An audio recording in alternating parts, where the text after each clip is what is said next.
এই পৃথিবীতে আমরা কিন্তু সকল সময় ভয় নিয়ে বাস করি। যেমন আমরা যেসব ঐশ্বর্য ভোগ করছি, এটা আমরা সারা জীবন ভোগ করতে পারবো কি না, সেই জন্য একটা ভয় আমাদের মনের মধ্যে কাজ করে। এইরকম আরও অনেক অনেক বিষয়ের ওপর আমাদের ভয় আছে।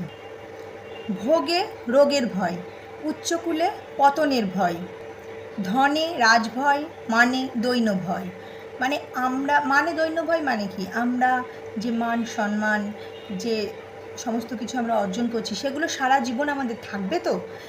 এই যে একটা ভয়, দৈন্য ভয়, অনেকটা নিচে নেমে যাওয়া, এটা আমাদের মনের মধ্যে সবসময় ভয়ের কাজ করে। তারপর আপনি যখন খুব শক্তিশালী হয়ে উঠবেন, তখন আপনার শত্রুর ভয় থাকবে, অর্থাৎ বলে শত্রু ভয়। রূপে বৃদ্ধাবস্থার ভয়, অর্থাৎ এই যে আমাদের রূপ লাবণ্য সারা জীবন থাকবে না, আমরা একসময় বুড়ি হব কিংবা বুড়ো হব, আমাদের বৃদ্ধাবস্থা আমাদের চেপে ধরবে। এই যে মনের মধ্যে যে আমাদের এই রূপ সারা জীবন থাকবে না, একটা ভয় কাজ করে। শাস্ত্রে বাদ বিবাদের ভয়, অর্থাৎ তর্ক, সমস্ত কিছু, যে ওর কাছে আমি পরাজিত হব জ্ঞানে, কি ওর কাছে জিততে পারবো তো, এই যে প্রশ্ন মনের মধ্যে, এটা একটা ভয়।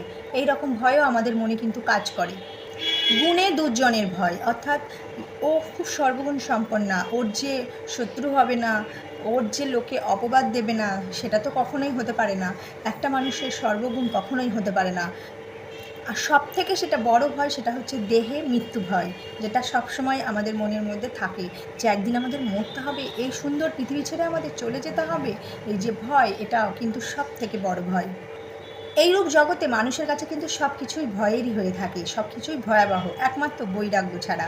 হ্যাঁ, ভগবানের চরণে নিজেকে সমর্পণ করলে সমস্ত ভয় থেকেই আমরা মুক্তি পেতে পারি।